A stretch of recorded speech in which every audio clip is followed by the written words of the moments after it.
माझं नाव विलास शिवराम कांबळे, राहणार पूर. मी नोकरी करता पुण्यामध्ये धानोरी या भागात राहत होतो. माझा मुलगा 2 वाजता माझा मुलगा धानोरी येथून गायब झाल्यानंतर मला एक फोन आला. फोन चार्जिंगला लावला होता. तिथून त्याचा फोन मी हँडल केल्यानंतर त्या भाई म्हणून भैया म्हणून पोरग्याने मला त्याला फोन केला. त्याचा मी फोन रिसिव्ह केल्यानंतर तो मला म्हणला की तुम्ही कात्रज घाटामध्ये या, की तुमच्या मुलांनी ॲक्सिडेंट किंवा पोरीचं लफडं केलं आहे. तो भैया PSI, मी कात्रज घाटातून PSI बोलतो असे मला एक फोन केला. मी म्हणलं सर ठीक आहे, माझ्या मुलांनी केलं, मी येतो. तेवढ्यात त्यांनी मला शिवीगाळ केली की मादरचे तुला कळतं का, मी PSI बोलतो. लगेच धावत आहे मुलाला घेऊन. ओ सर म्हणलं, मी तुम्ही शिवी का देत आहे मला? माझा मी त्याच्या वडील आहे, मी काही गुन्हा केला आहे? मी गुन्हा न करता तुम्ही मला शिवी का देता? म्हणून त्यांनी शिवी दिल्यानंतर मला जरासा संशय आला की ह्या PSI नसल्यामुळं मी चौकीमध्ये फुलेनगर पोलीस ठाण्यात गेलो. गेल्यानंतर पडेकर मॅडम माझी नोंद घेत होती.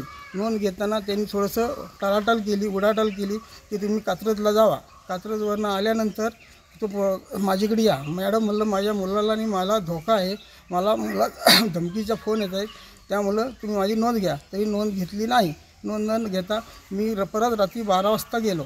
12 वाजता गेल्यानंतर त्या कांबळे मॅडम PSI होत्या, त्यांनी पण न घेता मी उद्धव बाळासाहेब ठाकरे शाखा प्रमुख या गोष्टीवर काम करून त्या लेवलनी माझे शिवसैनिक उद्धव बाळासाहेब ठाकरे त्या पदावर असताना त्या माझ्या पदाधिकाऱ्यांना फोन करून त्यांनी ती दखल घेतली.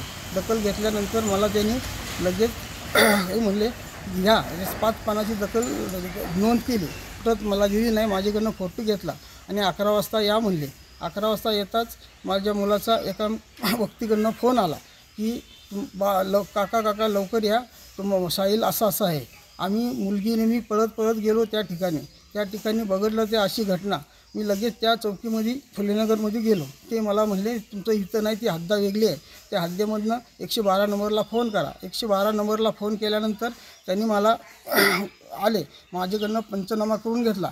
माझ्या मुलाचा खून झाला आहे एवढंही त्यांना मी डिटेल दिली.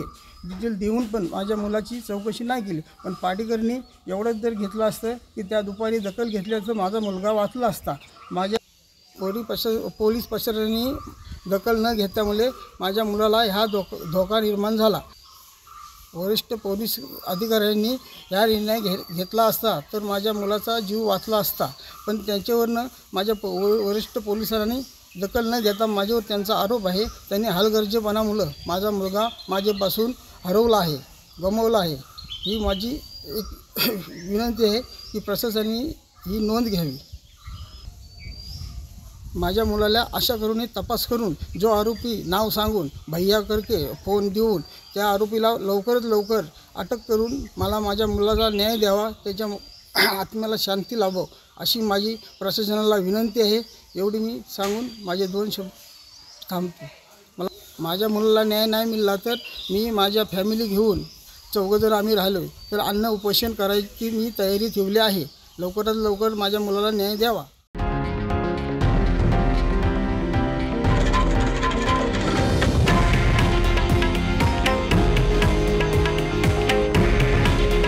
हे आहे देशातील नंबर 1 न्यूज नेटवर्क आणि आपण पाहत आहात TV9 मराठी. काळजी तुमची, हित महाराष्ट्राचं.